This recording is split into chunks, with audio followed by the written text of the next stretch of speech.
예, 오늘 하나님의 말씀 고린도전서 1장 21절 말씀입니다. 예, 오늘 하나님의 말씀 고린도전서 1장 21절 말씀 제가 먼저 봉독을 해드리겠습니다.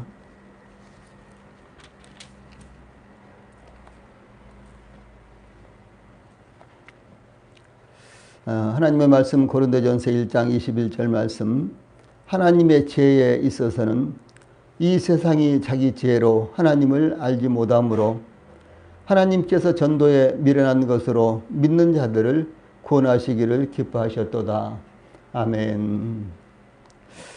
잘 보이시는지 모르겠는데 고린도전서 1장 21절 말씀 한번 같이 읽고 제가 말씀을 전해드리겠습니다. 시작. 하나님의 지혜에 있어서는 이 세상이 자기 지혜로 하나님을 알지 못하는 거로 하나님께서 전도에 미련한 것으로 믿는 자들을 구원하시기를 기뻐하셨도다. 아멘. 예. 오늘은 고린도전서 1장 21절 말씀, 이 말씀을 통해서 복음 전도의 중요성, 예, 이와 같은 주제로 오늘은 말씀을 전해 드리겠습니다. 전도의 중요성은 이루 말로 다 표현할 수가 없이 대단히 중대한 것입니다. 전도는 그리스도인의 생존과 관련되며 이 교회의 존폐와 관련되기 때문에 더더욱 중요한 것입니다. 교회는 주님의 것이고 또 저희들도 동일하게 주 예수님의 피로 사신받은 하나님의 소유가 되는 것입니다. 예, 그러므로 이와 같이 전도가 지속됨으로 말미암아 이와 같은 역사가 계속해서 일어나야 되는 것입니다.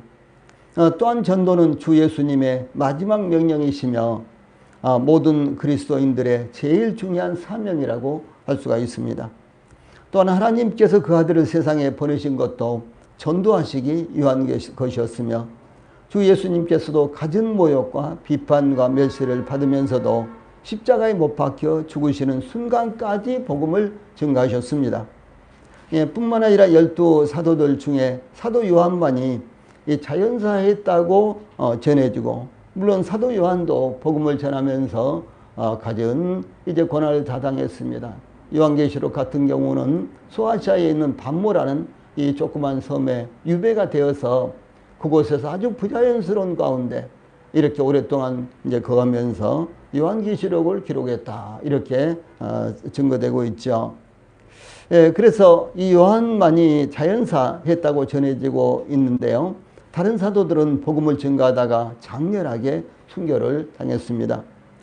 예, 이와 같이 기독교의 이 역사에서 이 복음을 전하다가 순교당한 믿음의 선진들은 그 수를 헤아릴 수가 없을 정도로 예, 기독교 역사, 교회사가 시작될 때부터 지금까지 지속되어 오고 있습니다. 예, 또한 북한을 비롯하여 아랍의 이슬람권 국가들과 아프리카와 불교국가에서도 기독교를 박해하고 있고요. 전 세계적으로 기독교를 박해하지 않는 국가를 거의 찾아볼 수가 없을 정도며, 예, 그래서 국가마다 기독교에 대한 박해의 역사를 갖고 있습니다.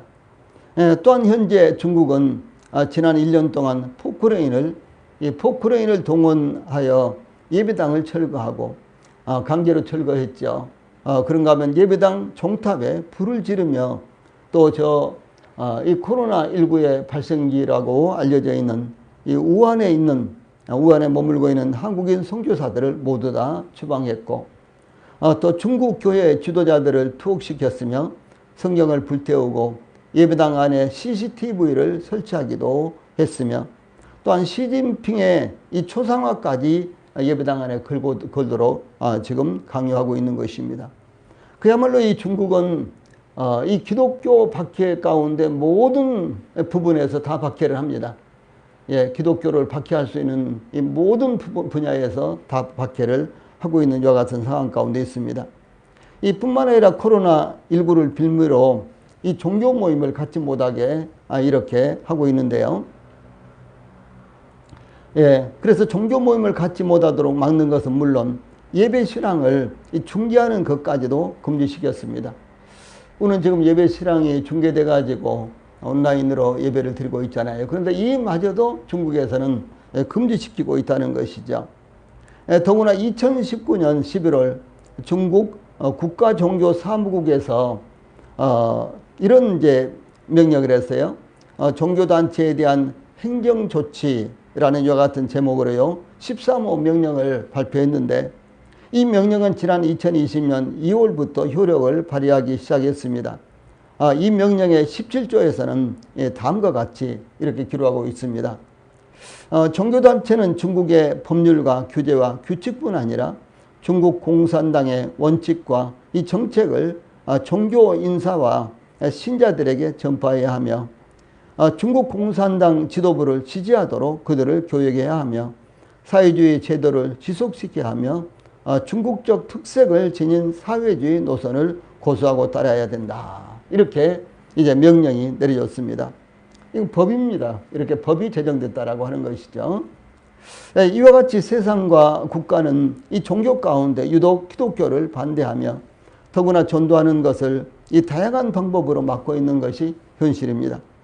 유럽과 미국은 차별금지법이 발효되어서 이 기독교 학교에서 기도회나 예배하는 것을 금지시키고 있으며, 이 노방에서 전도하는 것도 막고 있고 다른 종교에 대해서 비판하는 것까지도 금지되어 있는 상황입니다. 이와 같은 현실을 볼 때 마지막 때가 되면 될수록 이 복음을 전하는 것은 이 다양한 방해와 저지를 당하게 될 것입니다. 그러므로 복음을 증거하는 것은 더욱 중요한 사역이 될 것이라는 사실을 우리가 알고 있는 것입니다. 다시 말해서 지금보다도 더 내년에는 그 다음에 그리고 또 앞으로 세월이 지속된다면 이 복음은 많은 사람들로부터 더 많은 반대를 받을 것이며요. 이 국가적으로도 자유민주주의 이와 같은 국가에서도 여러 가지 명목으로 이제 기독교가 탄압을 받으며 복음을 전하는 것을 방해할 것이다, 막을 것이다 라고 하는 것을 예상할 수가 있는 것입니다. 자, 그러면 초대교회 전도에 대해서 잠시 살펴보겠습니다. 이 사도 바울은 하나님의 지혜에 있어서는 이 세상이 자기 지혜로 하나님을 알지 못하므로 하나님께서 전도에 미련한 것으로 믿는 자들을 구원하시기를 기뻐하셨도다. 이렇게 고린도전서 1장 21절에서 증가하고 있습니다. 이 하나님의 지혜는 하나님께서 죄인들을 구원하시기 위한 방법으로요. 하나님의 구원 계획, 이 하나님의 지혜라는 것은 하나님의 구원 계획 혹은 하나님의 구원 방법 이와 같은 것들을 의미합니다. 인간은 아무리 노력하고 연구하고 이렇게 한다고 할지라도요. 하나님을 아는 참된 지식에 이를 수는 없는 것입니다. 그러므로 하나님께서는 복음으로 영혼들을 구원하시기 위한 방법을 마련했는데 이것이 바로 하나님의 지혜입니다.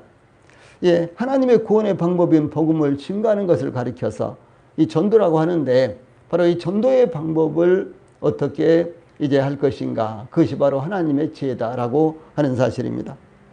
이 초대 예루살렘 교회에서도 전도는 대단히 중요했습니다.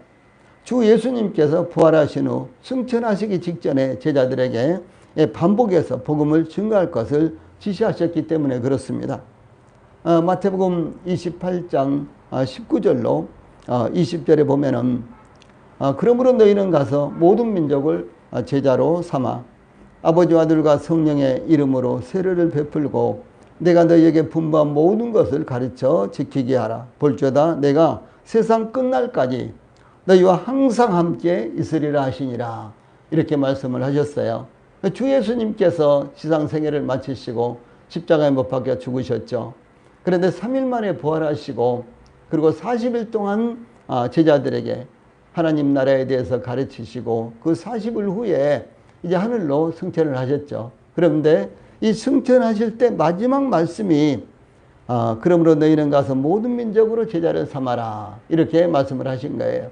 이 제자를 삼아라. 이것은 복음을 전해서 그들이 구원받도록 하라. 이 같은 말씀이죠.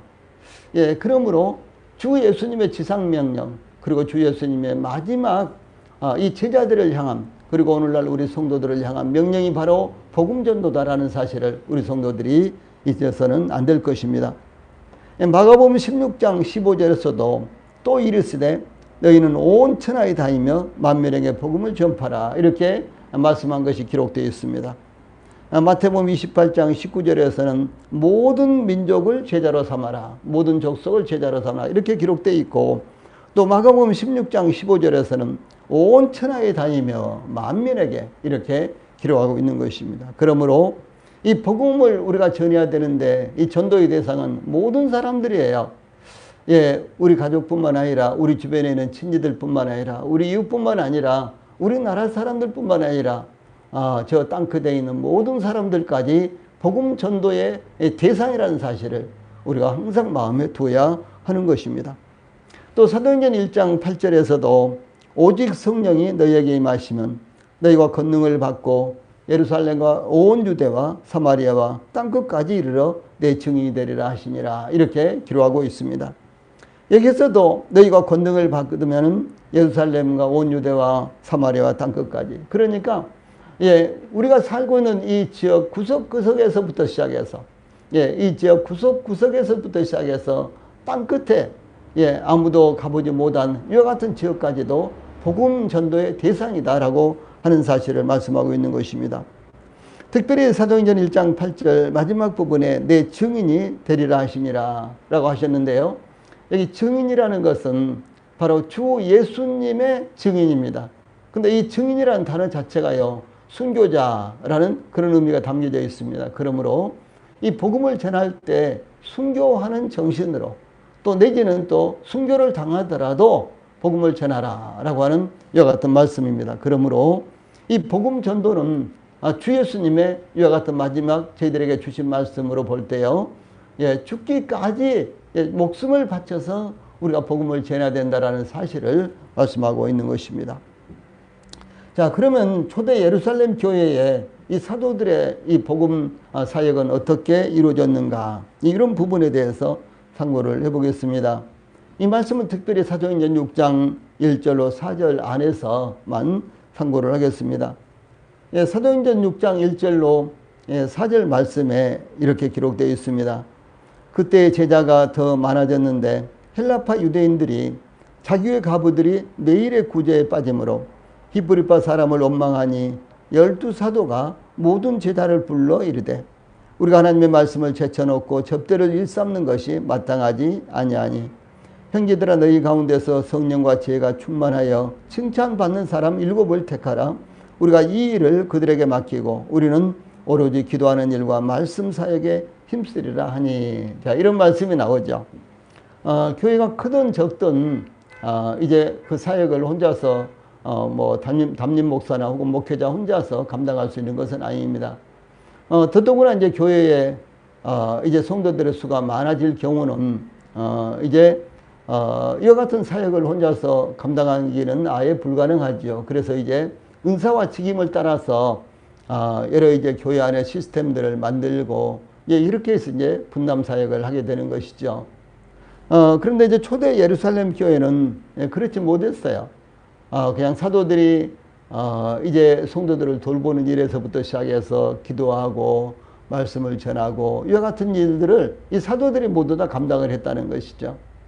그런데 이제 성도들 숫자가 다시 말해서 구원받음으로 말미암아 교회에 더해지는 영혼들의 숫자가 점점 더해지니까요, 이것을 사도들이 감당할 수 없는 한계가 나타났다고 하는 것이죠. 이 초대교회 역사를 보면은 이 하나님께서 초대 예루살렘 교회에 이 성령님이 임하시자 구원받는 사람을 날마다 더하게 하셨다라고 사도행전 2장 47절에 기록되어 있습니다. 저도 매일같이 기도하기를 하나님 날마다 영혼들을 만나게 해주시고 영혼들을 날마다 보내주시고 특별히 복음을 전할 만한 영혼들, 복음을 들을 만한 영혼들, 그리고 갈급한 심령을 가진 이와 같은 영혼들, 하나님께서 예정하신 영혼들, 이와 같은 영혼들을 교회에 날마다 보내주시고 또 우리 성도들이 이와 같은 영혼들을 날마다 만나게 하시고 또 우리 성도들과 교회가 날마다 복음을 전함으로 날마다 복음의 역사, 구원의 역사가 일어나도록 역사해 주십시오. 저는 이렇게 날마다 기도합니다. 우리 성도님들도 이와 같은 기도에 동참해 주시기 바랍니다. 그런데 이 초대 예루살렘 교회에서는 구원받는 사람을 날마다 더하게 하셨다. 하나님께서 이렇게 역사하셨다라고 기록되어 있습니다. 그런데 이 바로 그날, 그 오순절날, 성령님께서 강림하신 바로 그날, 이 베드로가 복음을 전파했을 때 그 말을 받은 사람들은 세례를 받음에 이날의 신도의 수가 3천이나 더하더라. 사도행전 2장 41절에 이렇게 증거하고 있고, 또 사도행전 4장 4절에서는 이 성전 민문에 앉아서 구걸하던 이 태어날 때부터 안진병이었던 이 장애인이 일어서는 기적이 일어났을 때 말씀을 들은 사람 중에 믿는 자가 많으니 남자의 수가 약 5천이나 되었더라라고 이렇게 증가하고 있습니다.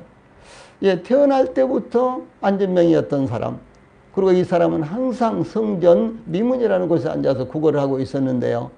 예, 베드로와 요한의 이와 같은 사역으로 말미암아 이 사람이 벌떡 일어나서 자기 앉았던 자리를 들고 뛰기도 하고 걸으면서 하나님을 찬송하니까 얼마나 놀라운 일이 일어났겠어요. 그래서 도대체 이것이 무슨 일이냐 이렇게 했을 때요, 베드로와 요한이 이것이 바로 나사렛 예수 그리스도의 이름으로 이와 같은 역사가 일어난 것이다, 이렇게 이제 말씀을 전하자 그 말씀을 들은 사람들이요, 예, 그것을 믿음으로 말미암아 그날에 남자의 수만 약 5천이나 되었다. 그러면 이제 여자들까지 포함해서 보편적으로 여자들이 더 많이 모이잖아요. 그런데 똑같은 숫자로 본다고 할지라도요, 1만 명이나, 아이들 빼고요, 1만 명이나 되는 사람들이 단 하루에 교회 안에 들어왔다는 사실이죠.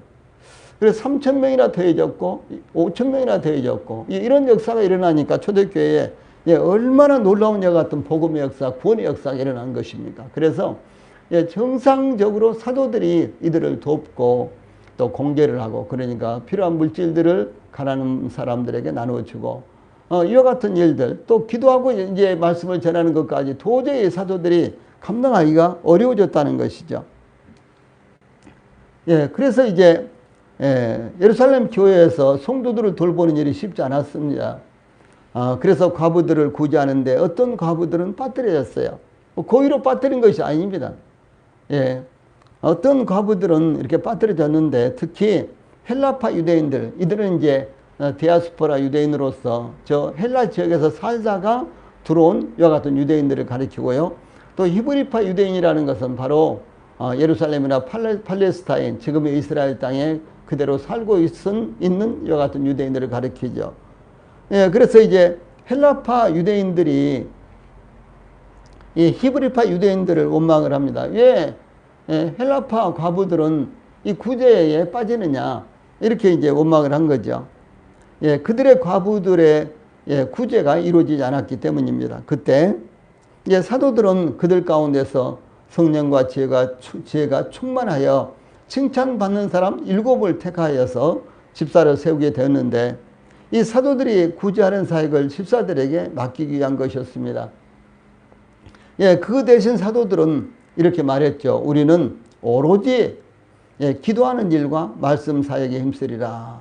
이렇게 그들은 이제 이와 같이 구제하는 일을 집사들에게 맡기고요. 우리는 전념하겠다. 무슨 일에? 기도하는 일과 말씀 사역하는 일에, 말씀을 전하는 일에 우리는 전념하겠다. 이렇게 이제 증거하고 있습니다. 그래서 중단되어서는 안 될 사역에 이 사역 때문에요, 이 집사들을 세우는 것이라고 이렇게 증거를 한 것입니다. 중단되어서는 안 될 사역이 당연히 구제하는 것도 마찬가지죠. 그런데 기도하는 것과 말씀을 전하는 것은 사도들의 몫이잖아요. 그래서 이 사도들이 자기들이 해야 될 이 몫의 일을요, 중단할 수 없었기 때문에, 곧 기도하는 것과 말씀 전하는 것, 복음을 전하는 것, 이것을 중단할 수 없었기 때문에 집사들을 세웠다라고 하는 사실입니다. 우리 교회도 여러 가지 직분들을 이제 우리 성도들이 갖고 있죠. 그래서 각각의 은사를 따라서 또 직분을 주신 대로 교회 안에서 우리 성도들이 그 책임을 다할 때 교회는 아주 원활하게 되는 것입니다. 그리고 이제 교회가 각각의 직분을 맡은 대로, 또 은사를 하나님께서 주신 대로 책임과 은사를 따라서 각각 사역이 이루어졌을 때 교회는 원활하게 운영이 되고 또 발전할 수가 있는 것이죠. 그러므로 교회가 어떤 일이 일어나더라도 기도하는 것과 말씀을 전하는 것은 중단되어서는 안 되는 사역입니다. 교회에 있어서 기도하는 것과 말씀을 전하는 것은 교회의 생명과 같은 것이기 때문에 이것은 절대로 중단되면 안 된다. 그래서 이와 같이 말씀을 전하고 복음을 전하는 일을 위해서 우리 모든 성도들이 합심해서 하나가 되어야만 되는 것입니다. 그 다음에 이제 초대교회 당시에 가장 아주 획기적인 이 전도 사역을 이루었던 이 사도 바울의 전도에 대해서 또 선고를 하겠습니다. 이 사도 바울은 나사렛 예수님을 메시아로, 즉 그리스도로 받아들이는 자들과 이 복음을 전하는 자들을 잡아다가 옥에 가두었고, 또 그들을 죽이는데 찬성 투표를 하였고, 또 모든 회당에서 신자들을 여러 번 형벌하였고, 강제로 모독하는 말을, 강제로 예수님을 모독하는 말을 하게 했고요. 애국성까지 쫓아가서 받게 했으며, 대제사장에게 권한을 받아서 신자들을 잡아오기 위해서요, 다메섹이라는 이방 도시로 가고 있었을 때였죠. 그런데 이 사도 바울은 다메섹 도상에서 주 예수님을 만났습니다. 십자가에 못 박혀 죽음으로 모든 것이 다 끝났다고 생각했던 나사렛 예수님이 바울에게 나타나셨던 것입니다. 나사렛 예수가 나사렛 예수가요, 이 신자들이 말하기를 이 3일 만에 부활하셨다고 이렇게 주장을 했는데, 그 주장이 거짓이 아니었다는 사실을 이 바울은 직접적으로 목격을 하고 예수님을 만난 거예요. 그래서 이제 이 바울은 더 이상 부정할 수가 없었습니다. 나사렛 예수의 십자가의 죽음과 그리고 부활, 이 사실을요, 다시 살아났다는 사실을 부정할 수가 없게 되었습니다.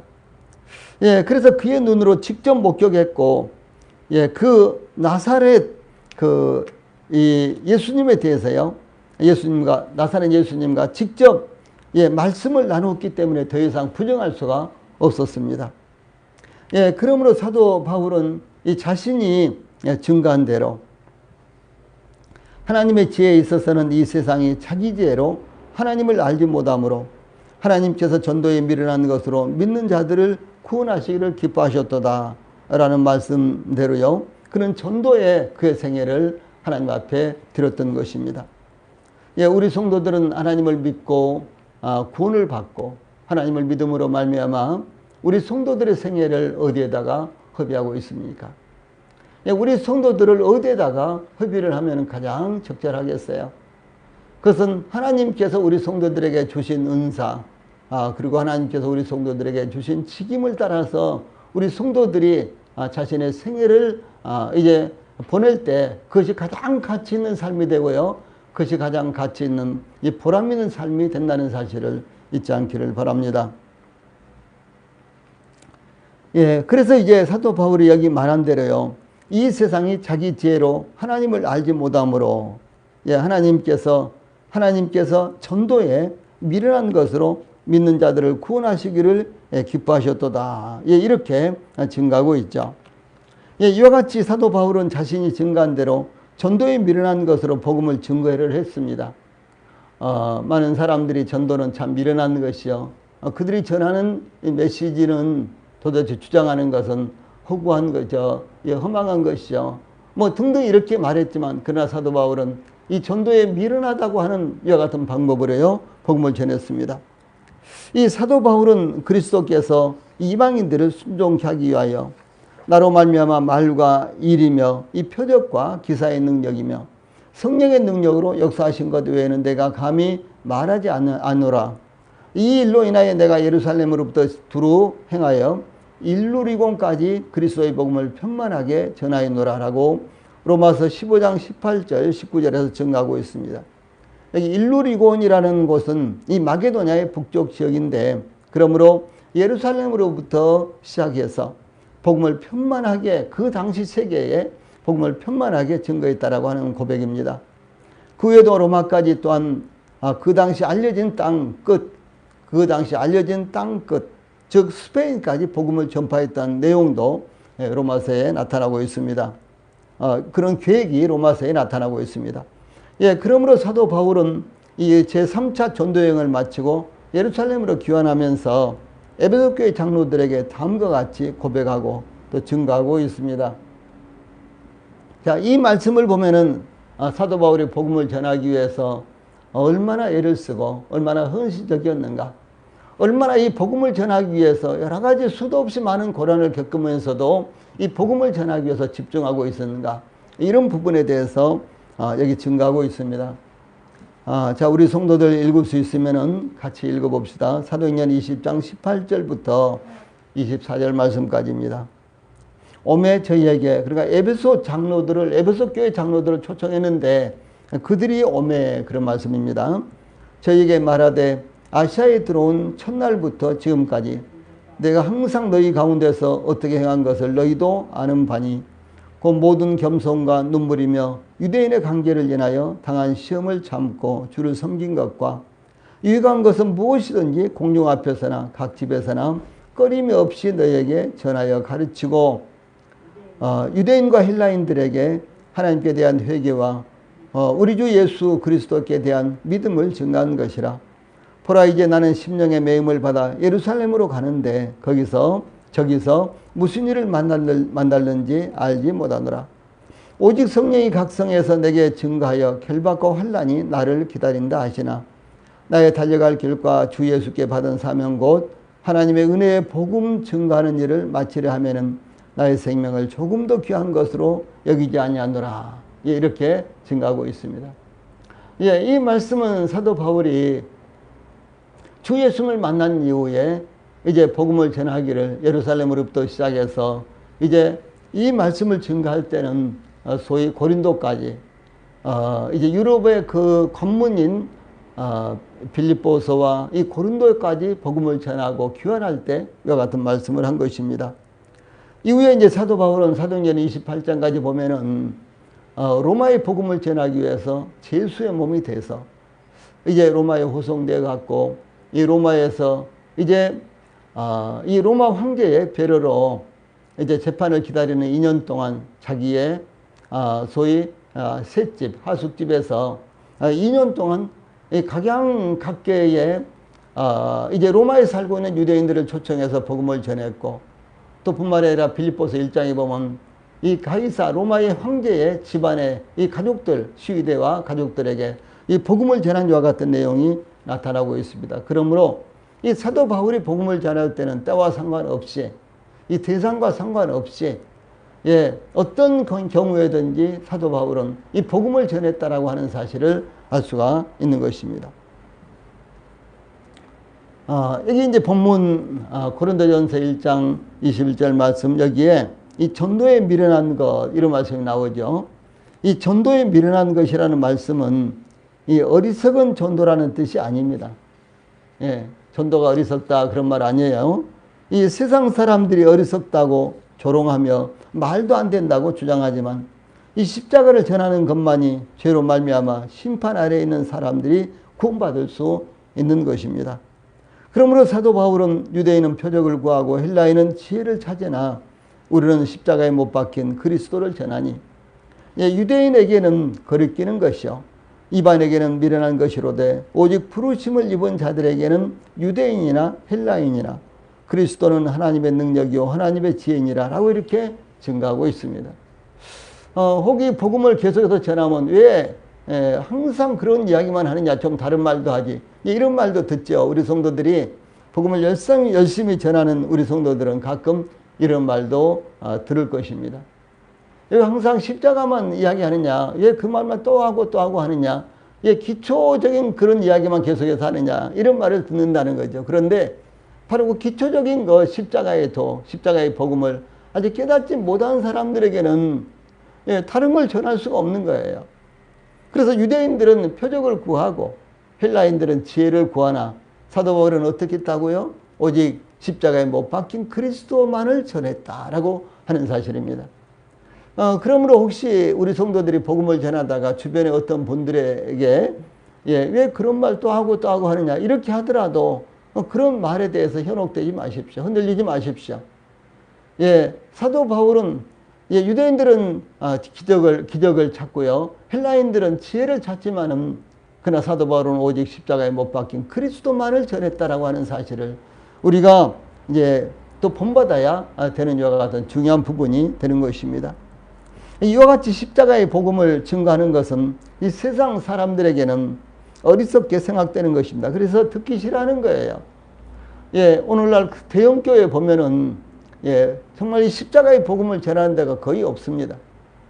예, 십자가 아니 예수라는 말 자체도 설교 가운데 안 나오는 경우들이 있어요. 얼마나 허망된 것입니까? 아니 예수라는 이름이 안 나오면은 이게 설교가 될 수가 없잖아요. 아니 십자가가 안 나오면 어떻게 복음이 될 수가 있는 것입니까? 그러면서도 복음을 전한다고 이렇게 하죠. 그러면서 예, 이제 복음 전도예요. 십자가가 나오질 않는 거예요. 예수라는 이름 자체도 한 번도 언급도 안 되는 경우도 있다는 사실이죠. 그래서 이 세상 사람들은 이 십자가의 복음을 증거하면은 예, 어리석게 생각을 하는 것입니다. 세상 사람들은 철학적이며 학문적이며 지식적이며 유머가 담겨 있으며 이 사람들의 귀를 즐겁게 하는 설교를 선호합니다. 이 복음을 증거하면 기초적이라고 이렇게 내리깎고 예, 그리고 다 알고 있다고 하면서 등을 돌리고 돌아섭니다. 죄와 죽음과 심판의 문제를 언급하면 현대적이지 못하다고 애면을 받습니다. 그래서 심지어 죄, 죽음, 심판, 예, 사망 이런 말은 설교에서 하지 마라 라고 하는 그런 세미나도 있어요. 예, 얼마나 그야말로 참 말도 안 되는 이야기입니까?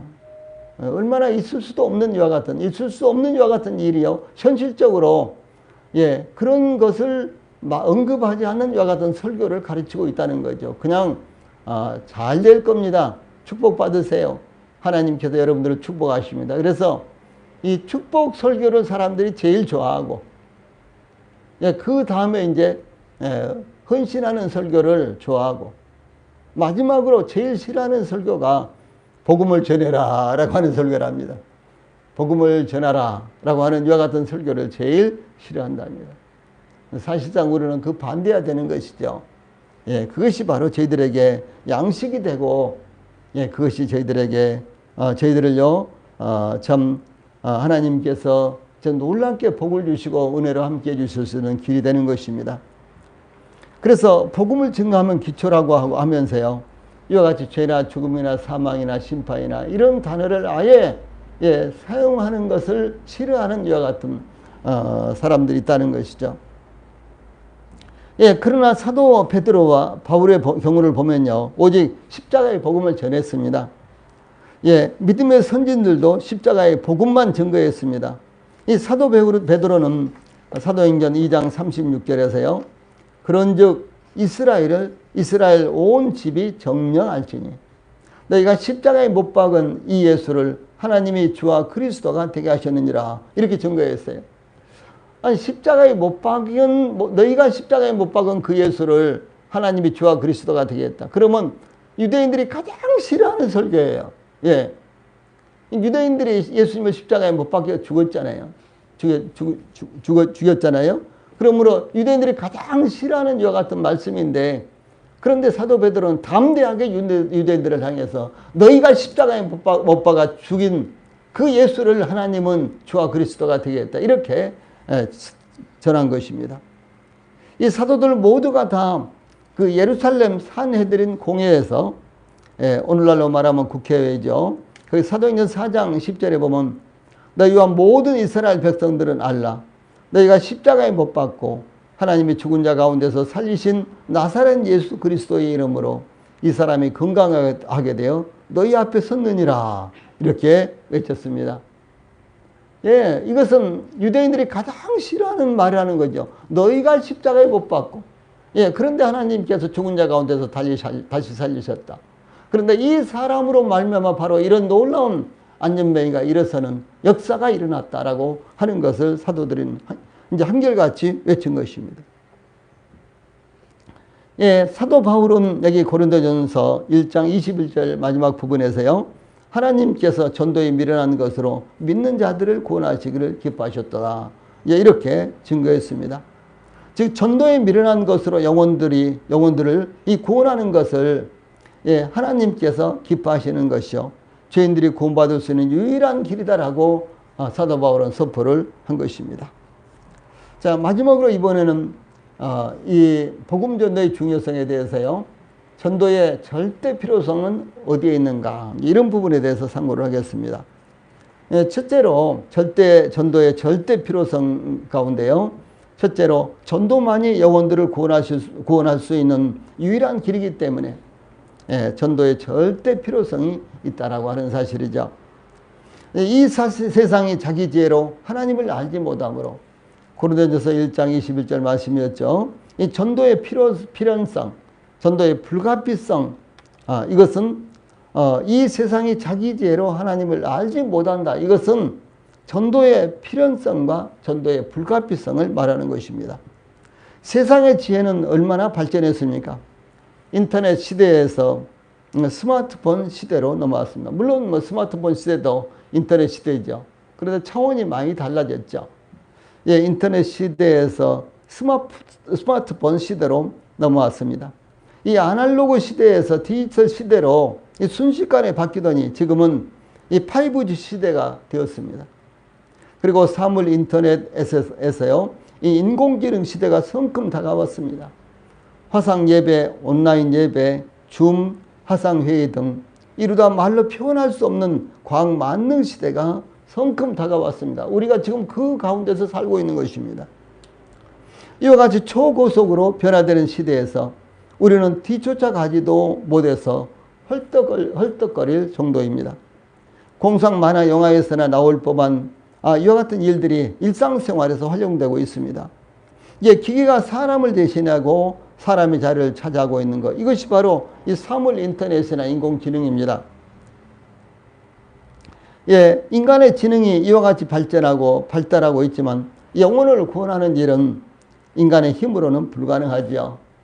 영혼을 구원하는 것은 인간의 힘으로는 안 되는 것입니다. 탈종교와 탈기독교화가 이루어지고 있는 상황에서요, 전도가 가장 미련한 방법이지만 인간의 가장 우수한 두뇌로도 구원의 문제는 해결할 수가 없는 것입니다. 그러므로 사도 바울은 고린도전서 1장 25절에서 사람의 미련한 것이 이 하나님의 미련한 것이 사람보다 지혜 있고 하나님의 약한 것이 사람보다 강하니라, 이렇게 증거하고 있습니다.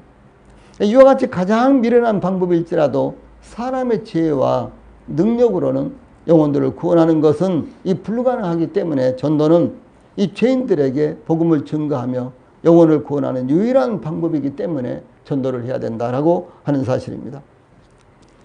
두 번째로는 주 예수님께서 세상에 오신 목적이 바로 전도이기 때문에 전도의 절대 필요성이 있는 것입니다. 주 예수님에 대해서 그는 근본 하나님의 본체시다, 이렇게 말씀하고 있죠. 빌립보서 2장 6절, 요한복음 1장 1절. 요한복음 1장 1절에는 태초에 말씀이 계시니라, 이 말씀이 하나님과 함께 계셨으니 이 말씀이 곧 하나님이시니라. 그래서 빌립보서 2장 6절에서 그는 근본 하나님의 본체다라는 말씀과 똑같은 말씀입니다. 그래서 이 세상에 오신 목적이 그분이 근본 하나님의 본체이신데도 불구하고 영원전부터 영원까지 계신 말씀이신데도 불구하고 그분이 바로 이 세상에 오신 목적이 전도와 관련되어 있다라고 하는 사실입니다. 그래서 주 예수님께서 말씀하시기를 인자가 온 것은 섬김을 받으려 함이 아니라 도리어 섬기려 하고 자기 목숨을 많은 사람의 대속물로 주려 함이니라. 마태복음 20장 28절, 마가복음 10장 45절에서 이렇게 말씀하고 있고요. 또 키가 작은 삭개오를 맞이하면서는 이렇게 말씀하셨죠. 인자에 온 것은 잃어버린 자를 찾아, 인자에 온 것은 잃어버린 자를 찾아 구원하려 함이라. 누가복음 19장 10절에서 이렇게 말씀을 하셨습니다. 이와 같이 하나님께서는 그 아들까지도 세상에 보내셔서 영혼들을 구원하시기 위해서 전도를 하셨습니다. 하나님은 천지의 주제이시며 만왕의 왕이십니다. 또한 하나님께서는 불가능한 것이 없습니다. 그런데도 불구하고 하나님께서는 죄인들을 구원하시기 위해서 이 세상에 직접 오셔야만 됐다는 것이죠. 주 예수님께서 이 세상에 오시기 전에도 하늘에서도 비야 내려라, 멈춰라, 그러면 다 그대로 되겠죠. 별들이 좀 더 생겨라, 그래도 마음대로 되죠. 그런데도 불구하고 예, 전도를 하기 위해서, 전도를 통해서 영혼들을 구원하시기 위해서 주 예수님께서 성육신하셔서 이 세상에 오셨다고 하는 사실입니다. 그래서 하나님은 천지의 주제이시며 만왕의 왕이십니다. 또한 하나님에게는 불가능한 것이 전혀 없습니다. 예, 그런데도 하나님께서는 죄인들을 구원하시기 위해서 이 땅에 직접 오셔야만 했던 것입니다. 이것은 전도가 미련하게 보이지만 얼마나 중요한 것인가를 강조하고 있는 것입니다. 이와 같이 하나님께서 그 아들까지 세상에 보내셔서 영혼들을 구원하시기 위해서 전도하셨기 때문에 우리 성도들도요, 예, 영혼들을 구원하시기 위해서 전도하지 않으면 안 된다는 사실을 이렇게 말씀하고 계십니다. 예, 세 번째로 이 전도는 구원받은 성도들에게 위임된 사역이기 때문에, 예, 그래서요, 전도의 절대 필요성이 있다는 사실이죠. 길을 알지 못한 사람은 아무리 답답하고 이급한 사람을 만날지라도요, 길을 가르쳐 줄 수가 없는 것입니다. 예. 그러므로 구원의 복음을 깨달은 성도들만이 복음을 증거할 수 있다는 사실입니다. 손석대 목사라는 아주 유명한 분이 계시는데, 이분은 성경 전체를 이 주석을 하신 이와 같은 분이세요. 대단히 유명한 분이십니다. 그런데 이분이 이 성경을 바로 알자, 이렇게 책을 썼어요. 성경을 바로 알자. 이분이 얼마나 답답하길래 그 성경 전체를 주석하신 분인데, 그래서 그걸 책으로 펴내신 분이에요. 그런데 이와 같은 책을 또 썼겠습니까? 그래서 성경을 바로 알자라는 책이 있는데요, 이 설교를 하는 이들까지도 성경을 제대로 알지 못하고 설교를 하기 때문이다 라고 그분이 밝히는 것입니다. 바울은 스데반을 죽인 후 교회를 완전히 없애버리기 위해서 동분서주했습니다. 그런데 바울은 사도행전 26장 9절에 보면요, 나도 나사렛 예수의 이름을 대적하여 범사에 행하여야 될 줄 스스로 생각하고, 무슨 말씀이거든요. 예, 교회를 핍박하고 이 세상에서 없애버리려고 한 것이요, 하나님의 뜻이라고 이렇게 생각했다라고 하는 사실입니다. 그 악심을 품고 이렇게 한 것이 아니라 하나님의 뜻을 이루기 위한 아주 지극히 선한 방법이라고 생각을 하고요, 성도들을 죽이고 교회를 없애기 위해서 성도들을 쫓아다니면서 잡으면 감옥에다 넣고 매로 치고 등등 이렇게 핍박을 했다는 것이죠. 그러므로 바울은 스데반이 죽임 당한 것을 마땅하게 생각하고 각 집에 들어가 남녀를 끌어다가 옥에 가뒀습니다. 이와 같은 박해로 인해서 예루살렘 교회가 다 이방인의 지역으로 흩어지기까지 했습니다. 바울은 그렇게 하는 것이 옳은 일이라고 생각을 했다는 것이죠. 그가 복음을 깨닫지 못했기 때문에 이렇게 한 것입니다. 자, 이런 말씀을 통해서 우리가 알 수 있는 것이 무엇입니까? 그것은 복음을 깨달은 사람만이 복음을 전할 수 있다고 하는 사실이죠. 복음을 깨닫지 못하는 사람이 아무리 많은 청중을 모아놓고 그야말로 모든 사람들이 감동을 해서 눈물을 흘리는 이와 같은 설교를 한다고 할지라도 복음을 깨닫지 못한 사람들은 복음을 전할 수가 없는 것입니다.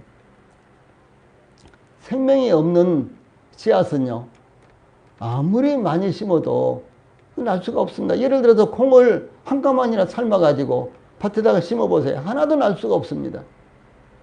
다른 과일나무 같은 것도 마찬가지입니다. 뭐 수박이라든가 참외라든가 뭐 이런 것도 아주 좋은 이와 같은 씨들을 골라가지고 푹 삶아서 그 다음에 심어본다고 하세요. 절대로 싹이 나지 않습니다. 생명이 없는 것은 절대로 나올 수가 없는 것입니다. 그래서 우리 안에 영적인 생명, 영원한 생명, 이 죄사함의 은혜, 이것이 없으면요, 우리가 복음을 전할 수 없는 거예요. 아무리 장황하게 설교하고 그야말로 많은 청주들을 모아놓고 이러한 설교를 하고 아주 감동스러운 이 같은 말씀을 증거해도 생명이 없는 사람은 설교를 할 수가 없는 것입니다. 복음을 전할 수 없다는 사실이에요. 그래서 이제 사도 바울이 이와 같이요, 많은 박해를 하면서 예루살렘 교회가 이방인의 지역으로 다 흩어지기도 했는데, 사도 바울은 그렇게 하는 것이 옳은 일이라고 생각했고, 그것이 하나님의 뜻이요, 그것이 그야말로 하나님 앞에 충성하고 있는 것이라고 생각을 했다는 것이죠. 왜? 그가 복음을 깨닫지 못했기 때문에 그런 거예요. 2, 3년 전에 아주 뜨거운 이슈가 되었던 말 중에서요, 맨스플레인이라는 이런 말이 있습니다. 아마 우리 성도들 가운데 들어보신 분들도 있을 거예요. 이 맨스플레인이라는 이와 같은 이제 단어가 이제 유행을 했는데, 이 맨스플레인이라는 이 단어는요, 남자라는 이와 같은 단어, 맨이라는 단어와 설명하다, 익스플레인이라는 단어가요, 결합을 해서 생긴 단어인데, 이 말씀의 이 단어의 뜻은 무엇인 거는 남성이 여성을 기본적으로 뭔가 모르는 사람으로 규정하고 자신의 말을 일방적으로 쏟아붓는 태도를 말하는 것입니다. 뭐 여자들이 뭐 얼마나 알겠어, 뭐 등등 이제 이런 말을 함부로 한다는 거예요. 오늘날 이제 한국 사회도 이 여성들이 오랫동안 이제 비하 아닌 낮춤을 이렇게 받아왔습니다. 그러나 현재는 그렇지 못하죠. 예, 사법고시라든가 행정고시라든가 이런 데는 3분의 2가 여성들이 합격을 합니다. 예, 그런가 하면 또 대학 입시에서도 아주 어려운 이와 같은 이제 대학에 들어가는 그 합격률이 여자들이 훨씬 더 높습니다.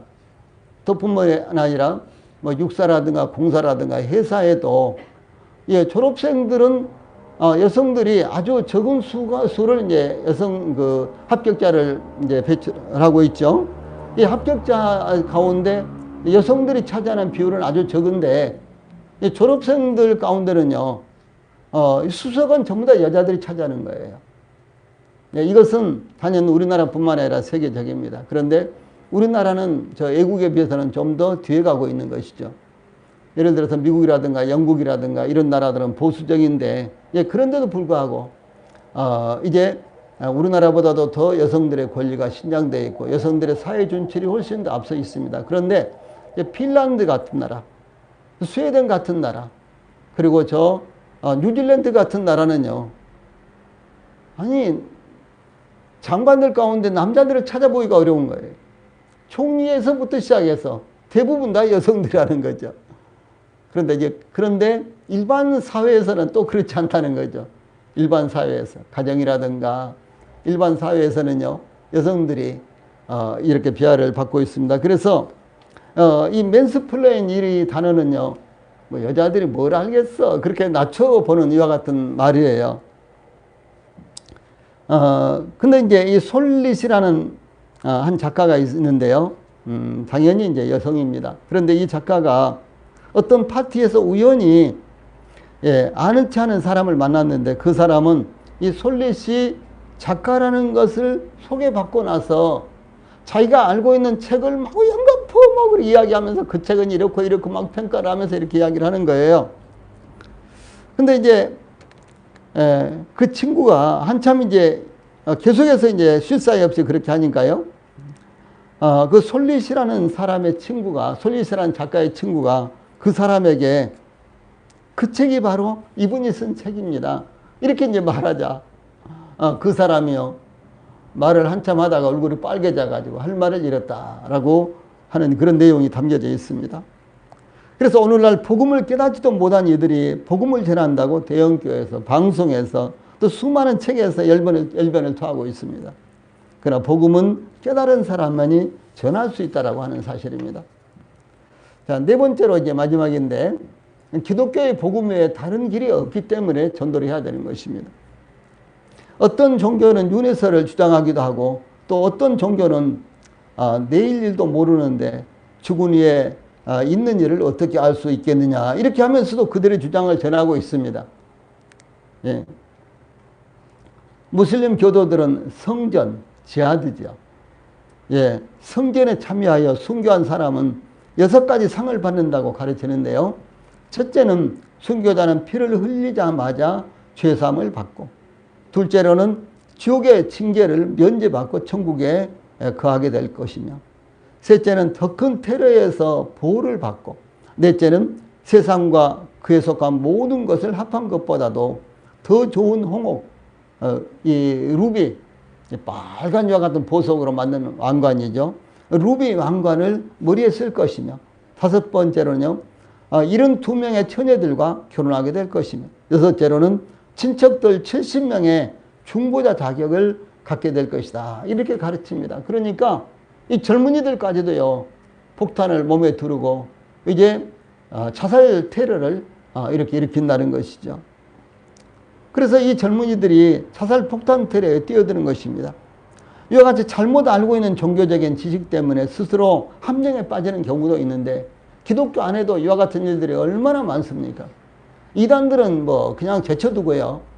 예, 정통 기독교라고 하면서도 이 복음을 깨닫지 못한 사람들이 복음을 전한다고, 예, 그렇게 하면서 이제 참 영혼의 문제로 말미암아 교회로 몰려든 사람들에게 헌신을 강조하고, 예, 그리고 또 그것이 바로 이 천국에 갈 수 있는 이와 같은 자격을 얻는 것처럼 이렇게 말한다든가요. 이런 경우가 다반사로 일어나고 있기 때문에 기독교가 점점점 힘을 잃어버리고, 그리고 청함을 받은 사람들은 많지만 태감을 입은 사람들은 적다라고 할 수밖에 없는 것입니다.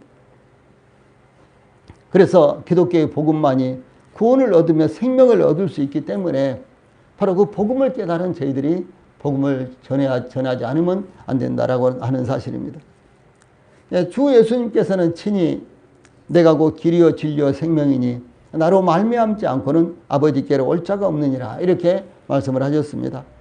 또 사도 베드로는 사도행전 4장 12절에 다른 이로서는 구원을 받을 수 없나니 천하 사람 중에 구원을 받을 만한 다른 이름을 우리에게 주신 일이 없음이라, 이렇게 증거하므로 하나님의 인류 구원을 위한 기독교의 복음이 구원의 유일한 것에 대해서,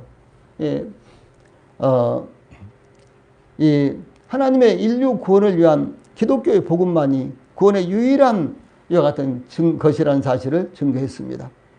이와 같이 기독교의 복음만이 영생으로 가는 유일한 길입니다. 십자가는 어리석게 보이며 전도하는 것은 미련스럽게 보일지라도 그것만이 영혼들을 구원하는 유일한 길입니다. 하나님께서 전도에 미련한 것으로 믿는 자들을 구원하시기를 기뻐하셨습니다. 예, 그러므로 사랑하는 우리 성도들이 이 십자가의 복음을 전하는 전도만이 영혼을 구원하는 유일한 길이기 때문에 전도에 더욱 힘써야 할 것입니다. 예, 찬송 부르시겠습니다.